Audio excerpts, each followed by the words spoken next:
Hey everyone, welcome back. I'm excited for today's deep dive because we're tackling something super relevant to ABA, how cultures shape behavior. Oh, yeah, this should be a good one. We're going to be looking closely at chapter 27 of Skinner's Science and Human Behavior. Awesome. He really digs into this whole fascinating connection, and I'm really excited to unpack it all with you and see what we can learn. Yeah, I'm looking forward to it too.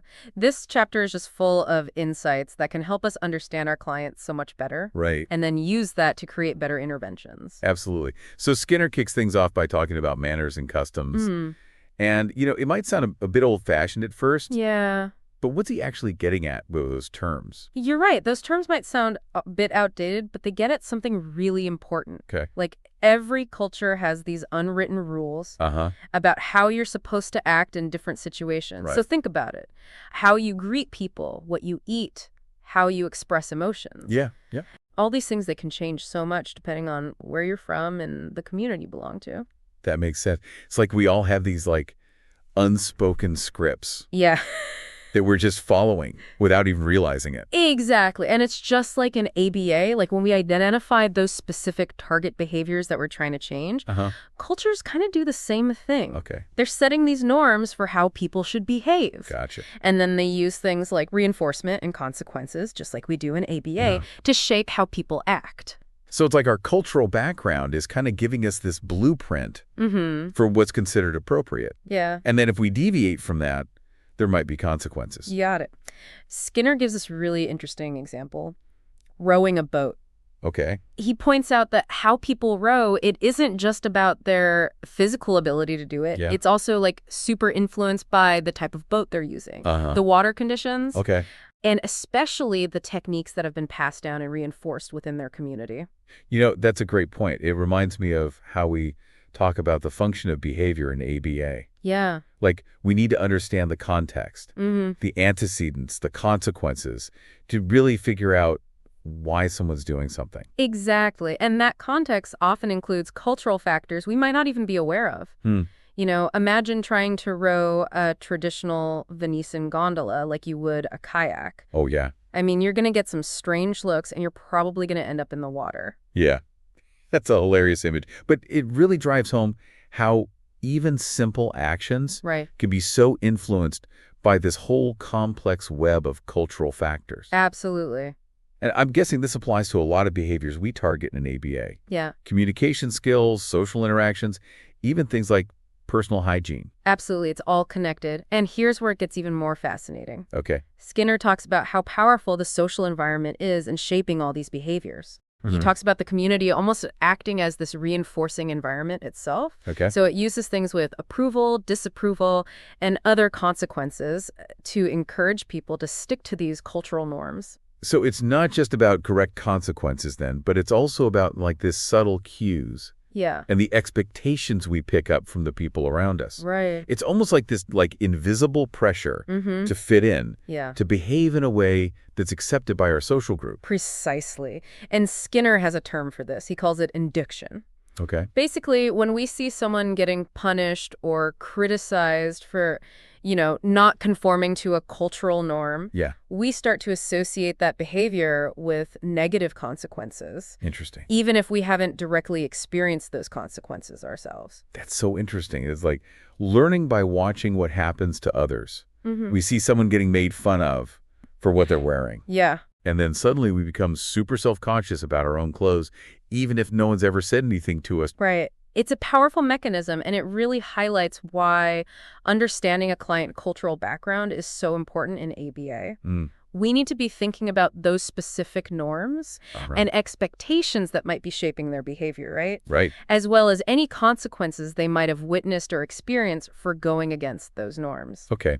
This can influence how they respond to our interventions in ways we might not expect. Yeah, this reminds me of how important it is to use interventions that are culturally sensitive and appropriate, right? We can't just assume that what works for one client is automatically going to work for another, especially if they come from different backgrounds. You're absolutely right. But we also have to remember that culture isn't this static, unchanging thing. Okay. Skinner makes a part of saying that it's a complex system Okay. with lots of different layers of influence happening all at once. You mean like even within a single culture, there could be differences based on things like age, gender, socioeconomic status, family dynamics, and all that, right? Exactly. He gives the example of shifting social norms around sexual behavior. Mm. What might have been completely taboo a generation or two ago is now much more widely accepted in many cultures. Yeah, yeah. And these kinds of shifts, they can make it tough for people to figure out what to do. Right. It's kind of like how, multiple variables in ABA can influence a client's behavior during therapy. Wow, it's like we're all doing this intricate dance between all these different cultural influences. Mm-hmm. And it can be tough to figure out what steps to take next, Right. especially when the music keeps changing. That's a great way to put it. And that's really where all our skills as ABA professionals come in. Okay. By really trying to understand how all these cultural factors are working together, we can understand our clients' behaviors better, right? Yeah. And we can develop more effective interventions. Right. And even advocate for changes in the environment to help support positive change. This is giving me so much to think about. I'm already starting to see my own cultural biases and assumptions in a new light. But before we get too deep into the implications for how we do ABA, I want to know more about specific areas Okay. where culture has a major impact on behavior. Yeah. Like Skinner mentions things like work level, motivation, emotional expression, and even how susceptible people are to certain psychological issues. Great point. It's not just about what we do. Culture shapes how we feel, think, and even how we perceive ourselves. Right. It influences everything from our basic motivations to our most complex thought patterns. Right, like think about food preferences. Mm-hmm. What we think is delicious or disgusting is often shaped by our culture. Yeah. Some of us might crave certain foods because they have a special cultural significance to us, Right. while others avoid certain foods because they're seen as taboo. Exactly. And, that ties right into motivation. Okay. Like, if a behavior is considered valuable or important in a particular culture, people are much more likely to be motivated to actually do that behavior. So, for example, in some cultures, academic achievement is the most important thing. Right. And children are raised in environments where studying and getting good grades is really reinforced. That makes me think about how different cultures have different rules for expressing emotions. Mm-hmm. Some encourage people to be really open and expressive with their feelings, Yeah. whether it's joy or sadness or anger. Mm-hmm. But others really value controlling your emotions more and being stoic. Right.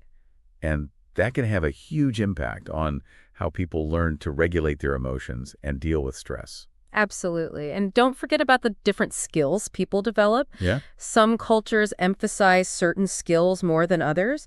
Some might prioritize physical strength and athleticism, Okay. while others focus on creativity or artistic expression or even technological expertise. Makes sense.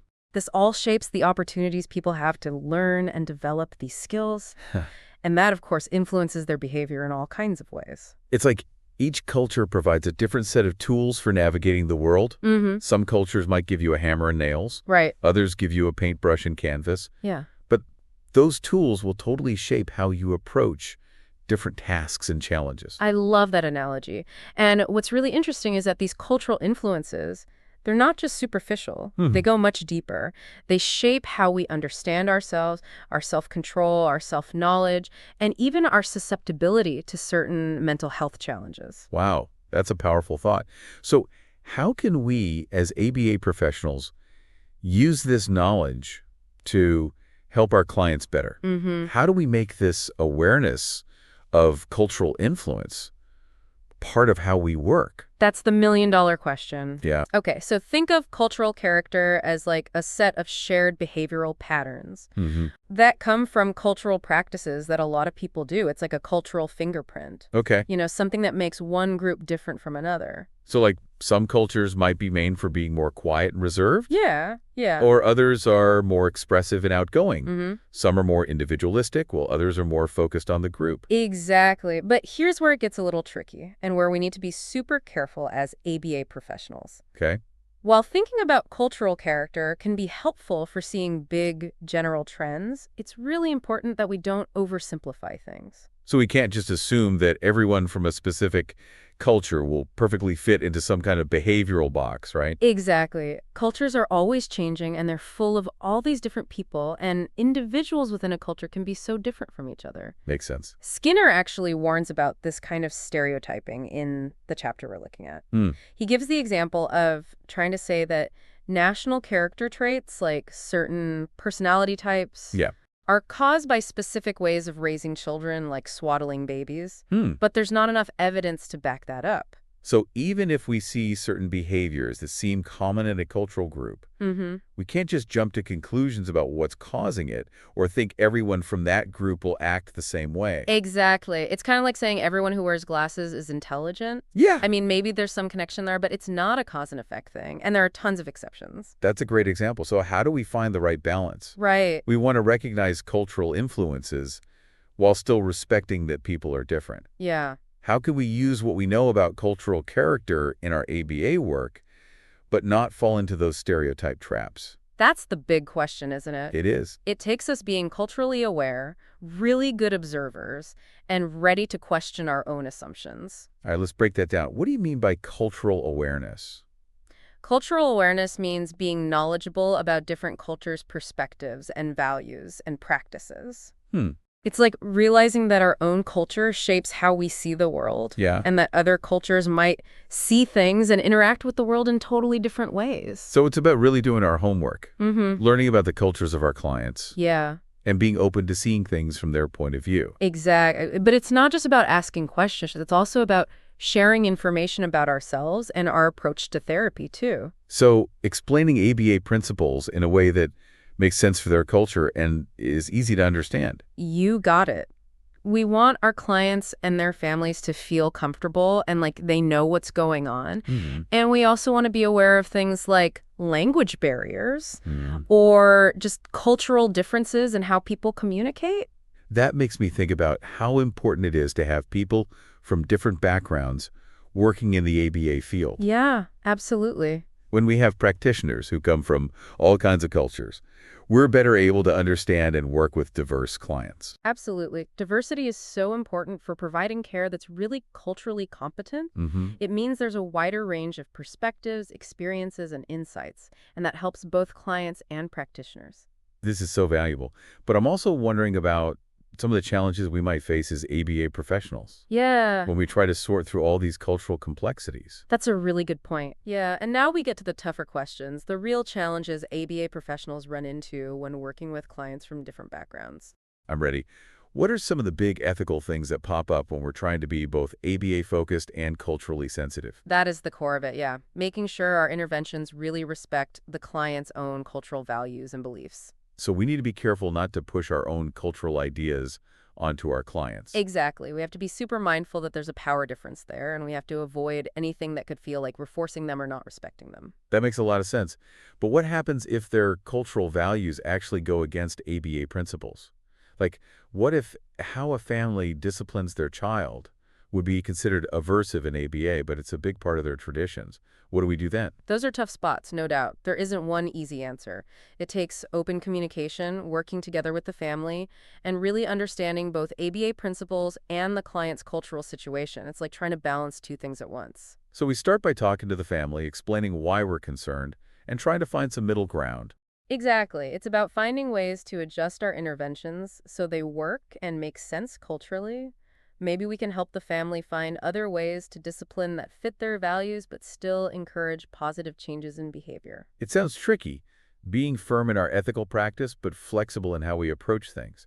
How do we even start to find that balance? That's where looking at yourself and your own biases really matters. We always need to be checking our assumptions and how our own culture might be affecting how we interact with clients. This isn't a one-time thing. It's a constant learning process, growing, staying curious, Exactly. seeking out different perspectives, and being open to feedback, right? You got it. It's about embracing how beautifully complex culture is and realizing that we never stop learning about it. We'll never have all the answers. This whole deep dive has done so insightful.